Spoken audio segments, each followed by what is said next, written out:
位朋友，大家好，歡迎收睇人氣馬場。今集嘅嘉賓咧，相信大家唔會陌生㗎啦。事關其實喺澳洲咧非常之有名，嚟到香港已經有一段時間啦。最近咧亦都贏咗一場大賽。我講緊咧就係我身邊嘅薛恩啦。Hello Blake, welcome to the show. Thanks, Ian. It's great to finally join you for a chat. Yes. So first of all, congratulations because lately you just won the Hong Kong Classic Mile with excellent proposal.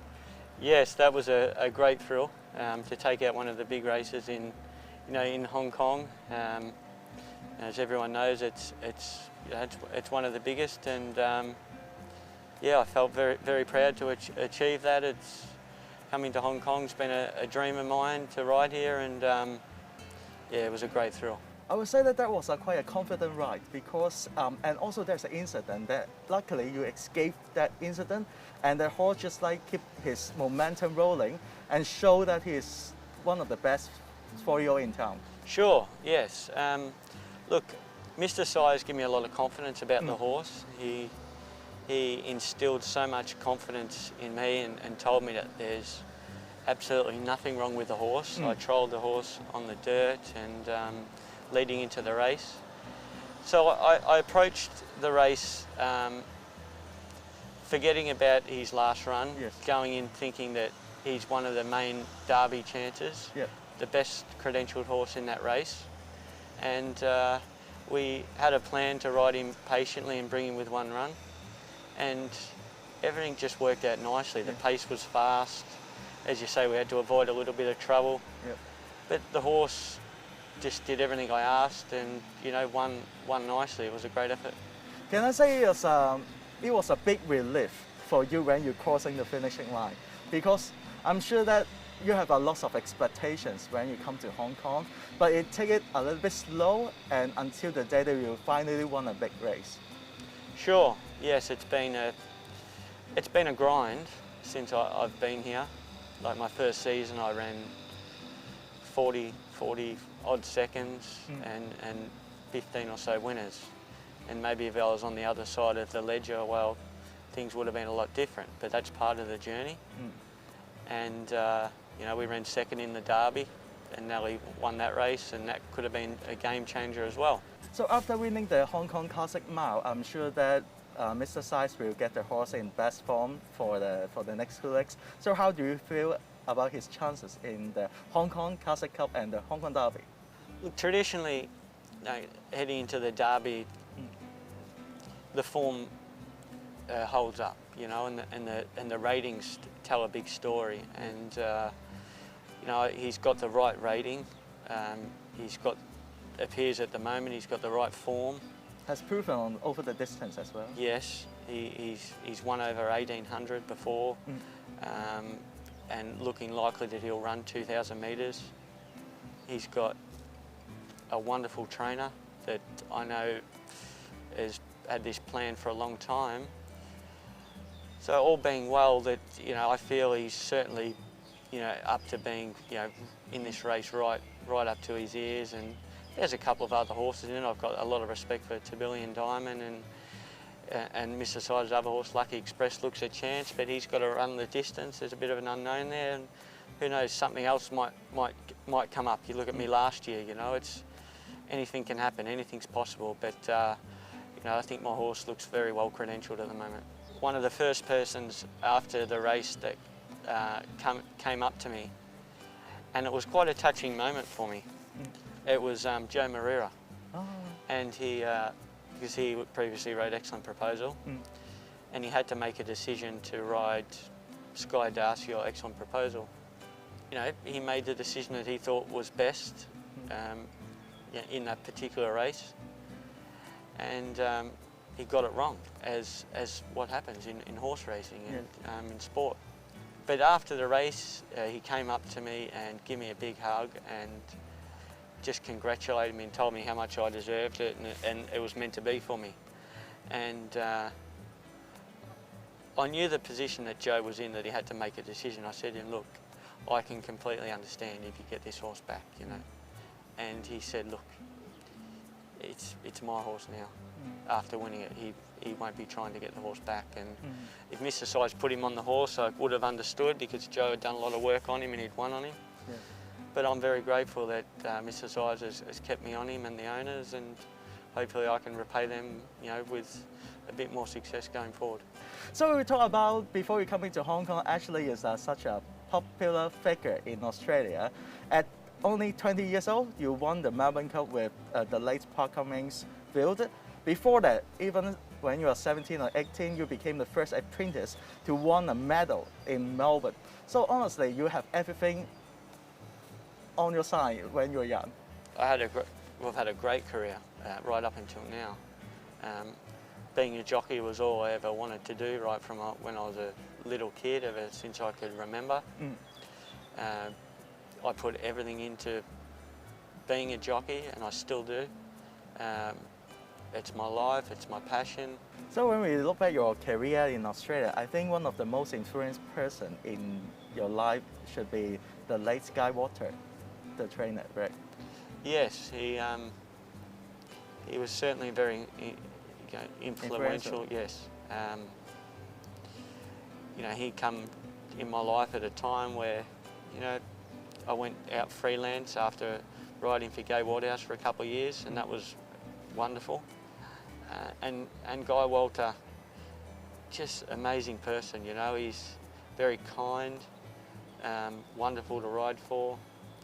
Kind of looked up to him as a father figure, and we built up a great working relationship, and he trusted me so much, and I trusted him so much, and he gave me a lot of confidence to ride the horses how, you know, I seen fit, and then all of a sudden he just died suddenly. And you know, when I thought my career was just going to go on riding for him for years and years, and it all just come crashing down, I was left in a sort of quandary there for a long time, and sort of a bit lost. But yeah, he was an amazing person, and I feel grateful to have shared that experience with him, and one that I'll never forget.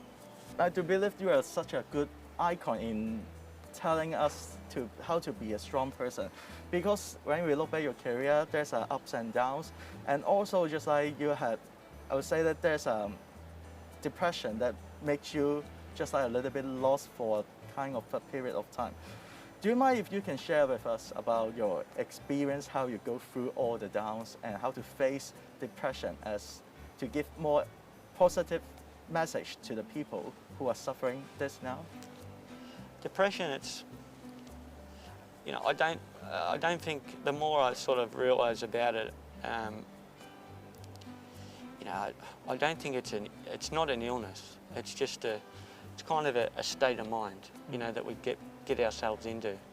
And, you know, there's certain times in our life and our journey that, you know, we do get challenged, and the things happen that we get tested, and, you know, our mind does play tricks on us, and we can react one way or another, good or bad, and how we look at it. And you know, when I went through it, obviously I've, you know, battled hard and tried to find ways to cope with it and get myself out of it. And Gay Waterhouse was good at the time when I was battling hard, and she helped me, because through that time she made me get to work and do something, because I think that... Is it a lack of motivation when you're suffering depression? Yes, yeah, it's a lack of motivation. Your mind keeps ticking, and... You feel alone, or...? Well, at the end of the day, I mean, I'm an introvert anyway, so that's my personality. So I don't want to use being alone as an excuse, but you certainly need to keep your brain active, keep yourself stimulated, and try and change your way that you think about life, and, you know, just try and be positive. Don't think on the negative side about things. Try and find a positive out of every situation. You know, if something bad happens in life, or if it's on the track, I kind of like think, well, there might be a reason. There might be a sign behind it. and generally that might lead us to something better. And that's how I look at things, and no, it's certainly helped me, because and surrounding yourself with positive people.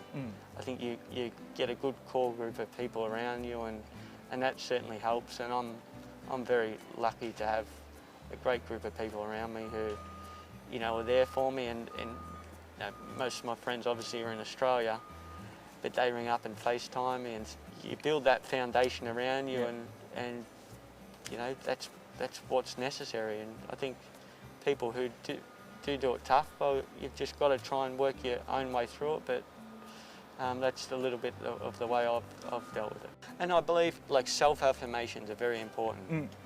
Telling yourself that you're good enough, telling yourself that you're a good person, and actually believing that, and not talking yourself into letting your mind think what other people may think, or reality is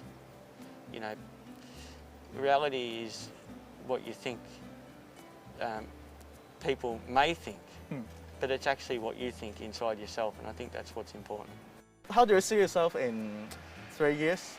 Are you still, after this season, I'm sure that you still want to stay in Hong Kong, and then because you said you still have a lot of things you want to achieve? In 3 years, I'd love to still be in Hong Kong riding, competing. Hopefully I've won some more big races in Hong Kong. I'd like to see myself at the top end of the, at the premiership, but just cementing myself as a rider, and being recognised as a top rider in Hong Kong. If there's any jockeys want to come to Hong Kong, any advices for that? Look, give it a go. You got nothing to lose. This is the toughest and the most competitive place to ride in the world. But it's a great experience, and you can only get better. And even if you're not winning as many races that you expect, you're certainly going to take a lot away from it. So it is an honour to be here. You only get contracted to get asked to ride here, so it's a privilege. So if you get asked, jump at it with open arms. Okay, thank you so much, Blake, for your time today, and hopefully you will have more excellent proposals in Hong Kong racing. Thank you very much. Fingers crossed. It's a pleasure to chat. Thank you.